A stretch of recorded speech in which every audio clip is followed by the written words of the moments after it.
ನಾವಿವತ್ತು ಬಂದಿರೋದು ಕಾಪು ಹೊಸ ಮಾರಿಗುಡಿ ದೇವಸ್ಥಾನಕ್ಕೆ. ಇಲ್ಲಿರೋ ಗಂಟೆ ನೋಡಿ ಎಷ್ಟು ಚೆನ್ನಾಗಿದೆ.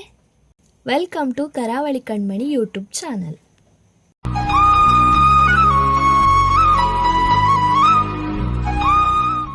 ನಾನಿವತ್ತು ತುಂಬ ದಿನದಿಂದ ಬರಬೇಕು ಅಂದ್ಕೊಂಡಿದ್ದ ದೇವಸ್ಥಾನಕ್ಕೆ ಬಂದಿದ್ದೆ. ಅದೇ ನಮ್ಮ ಹೊಸ ಮಾರಿಗುಡಿ ದೇವಸ್ಥಾನ ಕಾಪು. ನಿಜವಾಗ್ಲೂ ಇಲ್ಲಿಗೆ ಬಂದು ಯಾಕೆ ಇಷ್ಟು ದಿನ ಲೇಟ್ ಮಾಡಿದೆ ಅನ್ನಿಸ್ತು. ತುಂಬ ಅದ್ಭುತವಾಗಿ ನಿರ್ಮಿಸಿದ್ದಾರೆ. ವಾವ್ ಅನ್ನೋ ಥರ ಇದೆ. ಇಲ್ಲಿ ಇಂಟೀರಿಯರ್, ಮರದ ಕೆತ್ತನೆ ನೋಡಿದರೆ ನಿಜವಾಗ್ಲೂ ಅಷ್ಟು ಚೆನ್ನಾಗಿ ಮಾಡಿದ್ದಾರೆ. ನನಗೆ ಈ ತಾಯಿಯ ಕತೆ ಅಷ್ಟಾಗೇನು ಗೊತ್ತಿಲ್ಲ. ಆದರೂ ನನಗೆ ಗೊತ್ತಿರೋ ಪ್ರಕಾರ ಹೇಳೋದಾದರೆ ಸುಮಾರು 400 ವರ್ಷಗಳಿಂದ ತುಳುವ ಜನರು ಈ ದೇವಿಯನ್ನು ಪೂಜೆ ಮಾಡ್ತಾ ಇದ್ರಂತೆ.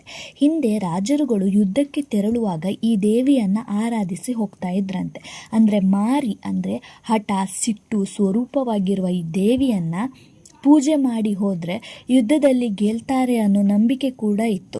ನಿಜಕ್ಕೂ ಈ ದೇವಸ್ಥಾನದಲ್ಲಿ ಸಿಗೋ ಪಾಸಿಟಿವ್ ವೈಬ್ ಇಲ್ಲಿನ ಕಲಾಕೃತಿಗೆ ಸೋಲದವರೇ ಇಲ್ಲ ಅನಿಸುತ್ತೆ.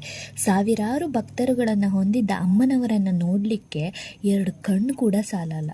ಇಲ್ಲಿ ದೇವಿಯ ಸಿಂಹಾಸನವನ್ನು ಸಿಂಹದ ಆಕಾರದಲ್ಲಿ ಮಾಡಿದ್ದು 15 kg ಚಿನ್ನ ಮತ್ತು 175 kg ಬೆಳ್ಳಿಯಿಂದ ಕೆತ್ತಲಾಗಿದ್ದು ರತ್ನದ ಹರಳುಗಳಿಂದ ಅಲಂಕರಿಸಲಾಗಿದೆ.